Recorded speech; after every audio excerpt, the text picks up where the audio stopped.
السلام عليكم وأهلا بحضراتكم من جديد. السؤال الأكثر شيوعا واللي وصلني من عدة أشخاص: أنا حافظ أماكن الحروف وأتقنت مواضع الأصابع على لوحة المفاتيح وعلى الحروف بالفعل، لكن تظل المشكلة إن أنا ما بقدرش أتخطى حاجز رقم معين أو عدد كلمات في الدقيقة.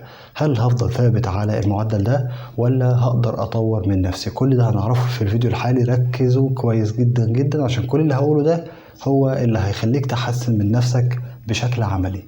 من واقع الحياة العملية والسوق هقدر إن أنا أفيدك وأرد عليك في السؤال ده بعدة نقاط نراعيها كويس جدا وناخد بالنا منهم.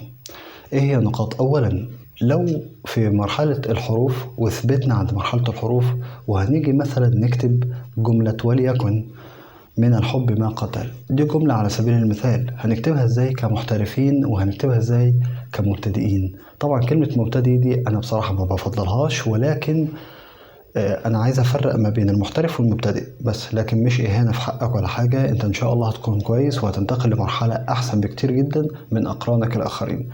تعال الاول نبدا مع مرحله الحروف. لو افترضنا مثلا ان جمله من الحب ما قتل، الجمله دي فيها كم حرف؟ الجمله دي فيها 11 حرف. طيب لو افترضنا ان احنا كل حرف هنكتبه من ثانيه الى ثانيتين. طب ليه من ثانية إلى ثانيتين؟ عشان أنا بعتمد على تركيزي على مواضع الحروف، مش كتلة كلمة، على مواضع حروف. فعلى ما افتكر الحرف والتاني هتكون عدت ثانية إلى ثانيتين أو 3 على حسب استيعاب حضرتك وحضرتك وعلى حسب سرعة حضورك أثناء الكتابة، لأن مش كل الناس بتكون سريعة البديهة أو سريعة الحضور أثناء الكتابة. فبالتالي لو كتبت مثلا كل حرف في ثانيتين، اضرب 11 حرف في 2 أو 3 ثواني، هيطلع الناتج كام؟ 22 ثانية إلى 25 ثانية. لنفترض إن هم 20 ثانية كفاية. تخيل إن الدقيقة فيها 60 ثانية، فبالتالي أنت لو كتبت 4 كلمات فقط من الحب ما قتل، 4 كلمات في 20 ثانية، معنى كده إن أنت هتكتب في الدقيقة 12 كلمة. ده مش منطق أبدا. ليه؟ عشان أنا مرتكز على مرحلة الحروف، ما خرجتش خارج الإطار ده. طيب أنا أعمل إيه عشان أحسن من المستوى ده؟ شوف يا سيدي، أولا أنا عايزك تنسى نهائيا موضوع الحروف ده، تمام؟ مش تنساه يعني هو ملوش لازمة، لا، هي مرحلة بس حاول أنت تخرج خارجها، خارج الإطار ده.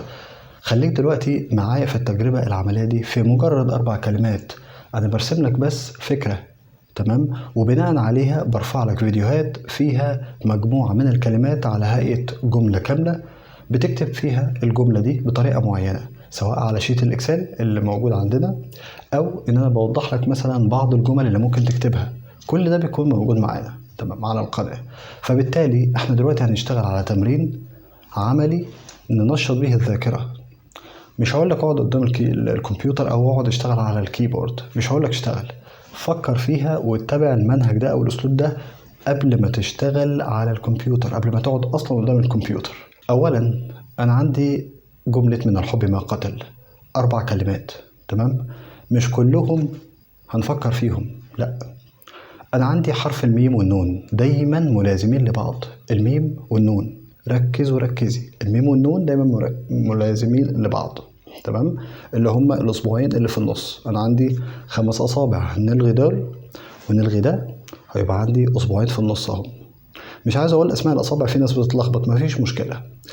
وعندي الألف واللام برضو دايما ملازمين لبعض.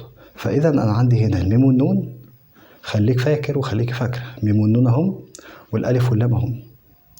هل هتكتبهم بقى كده كده كده كده؟ لا، مش هينفع. هتكتبهم ازاي؟ هنعمل كده، تمام؟ 1 2 3 4 بالترتيب ده. ما تفكرش في حروف، ما تفكريش في حروف، اكتبهم بالترتيب ده. اضغط على أزرار الكيبورد بالطريقة دي، 1 2 3 4. خليك مركز في النقطة دي، 1 2 3 4 كده بالسرعة دي. ما تفكرش في ده حرف ايه. مرن أصابعك هي اللي تضغط على الكلمة. بعد كده أصابعك هتمشي لوحدها. ليه؟ عشان انت رسخت في عقلك ان دول حرفين الميم والنون، كتبتهم باستمرار بالوضعية دي وبالطريقة دي، فافتكرها. طب انا يا محمود هفضل اكتب نفس ال4 حروف دول في كلام كتير؟ شوف، ليه دايما في الشركات بيقول لك لما مثلا يطلبوا أصحاب مهارة من خبرة من سنة أو 2 أو 3 إلى 4 أو 5 سنين مثلا، ليه؟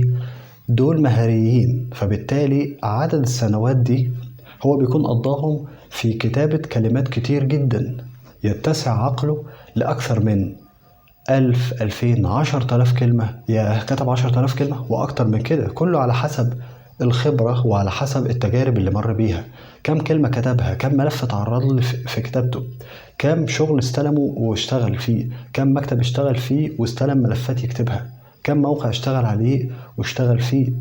كل الكلمات شبيهة لبعض، صح؟ مش هنخرج بره الكلمات اللي احنا عارفينها معروفين. فبالتالي انت لما بتكتب الكلمات دي هي محفوظة في ذاكرتك على المدى البعيد، فانت بتستدعي الذاكرة دي لانك كتبت الكلمات، مش مجرد حروف، انت بتقرأ كلمات. اتمنى بس تكونوا مستمرين معايا في الفيديو، ما تكونوش بتجروا عشان كل لحظة مرتبطة باللي قبلها واللي بعدها. تمام؟ طيب احنا بقى لو كتبنا الكلمات دي، انا قلت ان احنا هنعمل ايه لو احنا لسه فاكرين 1 2 3 4، ما تفكرش 1 2 3 4 بس كده. طيب دول هنركنهم دلوقتي، احنا فاكرينهم بس هنركنهم. طيب بعد كده عندي الحاء في الأصبع ده في الصف العلوي، والباء في الأصبع ده في الصف الأوسط. يبقى اللي هفتكرهم بعد ترتيب الرقم السريع، أول حاجة هنفتكرها بعد دول الحاء والب. يبقى وانت بتفكر تكتب الحاء والب بتكون بتكتب في أصلا الحروف اللي قبلها، يعني 1 2 3 4 5 6. شفنا جبتها لك ازاي؟ احنا حفظنا خلاص المواضع دي، 1 2 3 4 5 6 اهو. كتبت كلمتين في اقل من ثانيتين، ليه؟ عشان اتبعت اسلوب الكلمات، مقاطع الكلمات، كتل كامله بلوكس. لكن مش هتمشي حرف حرف، هتقعد تفكر في كل حرف ثانيه الى ثانيتين او 3، مش ممكن. طيب بعد كده في كلمه ما من الحب ما قتل. كلمه ما انت لسه كاتب حرف الميم، اكيد يعني ذاكرتك ما نسيتهاش، فحرف الميم مع الالف اللي انت برضو لسه كاتبه. تمام كده؟ ادي 3 كلمات خلصوا بدون ما تشعر. 1 2 3 4 5 6 7 8 اهو. ليه؟ دماغك شغاله في نفس الجمله. قتل، القاف الاصبع السبابه في اليد اليسرى فوق في الصف العلوي، والتاء هي نفس اصبع الالف لكن في موضعه بالظبط، لان الالف واللام بيكونوا جنب بعض بس بعاد عن الموضع الرئيسي اللي هو اللي الاصبع عليه، فالالف واللام بيكونوا جنب بعض قوي، لكن التاء والباء بيكونوا تحت الاصبع مباشره. تمام كده؟ يبقى القاف والتاء واللام اللي انت اصلا كتبتها بالفعل وفاكرها، ميم نون الف لام. يبقى انت هتكتبها ازاي؟ 1 2 3 4 5 6 7 8 9 10 11. الموضوع انتهى. ده اللي انا حبيت اوضحه لك. طيب هل انا هفضل استمر على كده؟ ايوه. لو انت جيت تفكر مثلا في كلمات شبيهه بالحروف دي، مثلا لو قلت مثلا ايه تجارب من الحياه، تجارب من الحياه، لو كتبت تجارب دي طبعا جمله تانية او كلمه تانية مفيش مشكله، هنبقى نجيبها بعدين في تمارين اخرى، لكن كتبت كلمه تجارب من الحياه. انت فاكر انت كتبت من الحياه دي في جمله تانية قبل كده، 1 2 3 4 كتبتها في أقل من ثانية، 4 حروف في أقل من ثانية، بعد ما كنا بنكتب الحرف الواحد في ثانيتين. يعني وضحت الصورة؟ خلي مخك يشتغل مع الكلمات، مش تقف عند منطقة الحروف، كل مرحلة ولها ظروفها. خلاص انت تخطى مرحلة الحروف وابدأ شغل مخك شوية في مرحلة الكلمات، وبالتالي هتكون العملية سهلة معاك إن شاء الله، وهتوصل لمستوى أعلى من كده. بس جرب، وان شاء الله التمارين اللي جايه هتبدا تترفع. بس احنا كنا مضغوطين في شيت الاكسل عشان بعمل له ابديت، لانه لازم يتعمل له ابديت عشان يواكب التطور اللي احنا شغالين بيه ويواكب الحلقات اللي هنرفعها ان شاء الله. اتمنى يكون الفيديو افادكم وشاركوه مع غيركم لعله يستفيد ومحتاج ياخد باله من الملاحظات دي. تقبلوا كل تحياتي والى اللقاء.